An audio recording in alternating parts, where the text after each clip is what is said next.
এবার আমাদের টাঙ্গের ওরে আনাচা কানাচা জমিন আছে মোটামুটি ভাবে শিলাবৃষ্টি মার দিছে প্রচুর। দেখেন শিলাবৃষ্টি মার দিছে, জায়গা জায়গা সাদা দেখা যায়। শিলা বৃষ্টি অনেক অনেক জমিন বিঘা মনে করেন শিলাবৃষ্টি মার দিছে। আবার আবার মনে করেন আপনার ওই যে পানিও তো আই পড়ছে অলরেডি, পানি অলরেডি আই পড়ছে, দাম নাই, সব সাদা হয়েছে গা। দেখেন দেখছেন সব সাদা।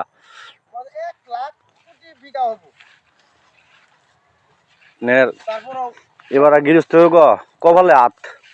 অনেকে দেখতে পাচ্ছেন আমাদের তারপুরের কি অনেক পানি জমিন খাই লেছে আপনারা দেখতে পাচ্ছেন। আর শিলে তো মার দিছে, এটা তো বলা লাগে না, শিলে প্রচুর মার দিছে দেখেন। আর পানিও কাছাকাছি আই পড়ছে, বেশি একটা বাকি নাই, পানিও কাছাকাছি আই পড়ছে মনে করুন। এবার গৃহস্থ তুলতে পারবে কিনা সন্দেহ আছে আমার লাগে। আর যাও যদি তুলতে পারে তো মনে করুন ধান বেশি একটু মানে কেলে শিলে মার দিছে আগেই।